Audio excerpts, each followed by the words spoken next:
Hello, my name is Dr. Diane Herrero. I'm a licensed professional counselor. I have a PhD in counselor education, and I'm currently the Chief Financial Officer here at Amistad Community Health Center.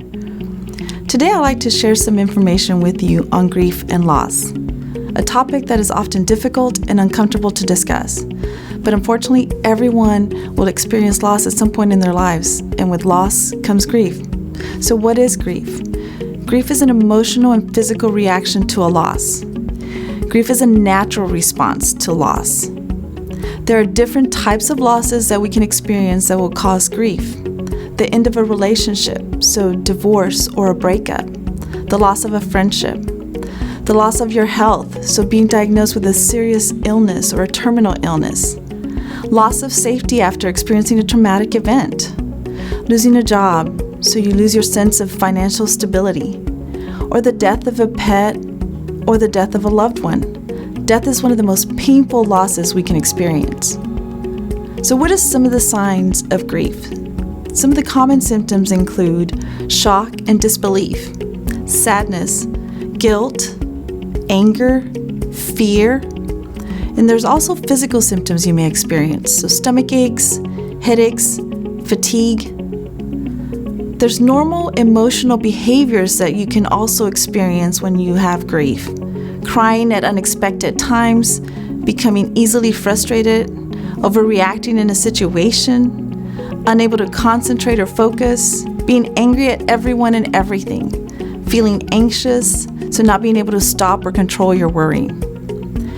A lot of times when people talk about grief, they will say, I know about the stages of grief. So the work that was done by psychiatrist Dr. Elizabeth Kubler-Ross in 1969 identified 5 stages of grief. Her work studied patients who were facing a terminal illness, patients who were dying. So she found that terminally ill patients went through these stages. The first stage being denial. This can't be happening to me. And then anger. Why is this happening? This isn't fair. Then bargaining. If this doesn't happen, if I don't die, I will take better care of myself. Then depression. You feel hopeless and defeated. They're too sad to do anything. And then finally acceptance. I'm at peace with this. So even though those stages were from people who were facing a terminal illness, they can be applied to losses such as someone who loses a loved one or a divorce. However, grief is not predictable. It doesn't happen in predictable stages. It's messy.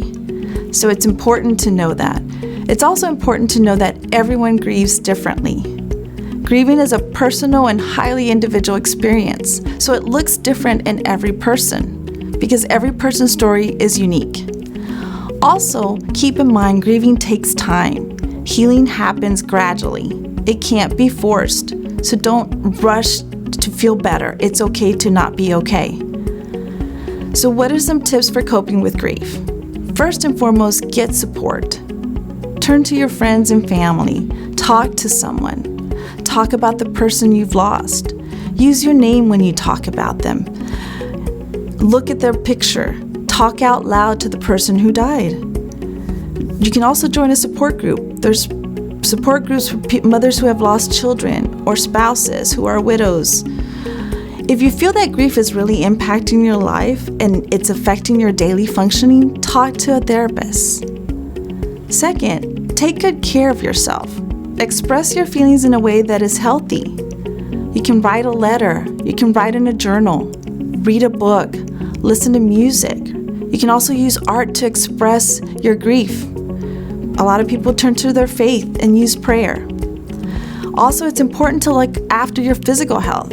So exercise, drink lots of water, get some good sleep, practice some mindfulness techniques, breathing deeply, checking in with yourself on a daily basis. Meditation is also very helpful. And another thing you can do is plan ahead for grief triggers. So holidays are a trigger from a lot of people, or birthdays. So how are you going to celebrate that person's life? Be ready.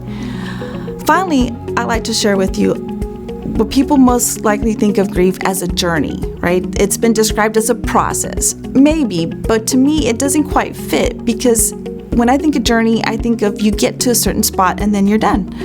But people who are grieving experience so many ups and downs. They'll have good days and bad days, good moments and bad moments, so the idea of a journey doesn't quite fit. I think the best way to think about grief is that grief comes and goes.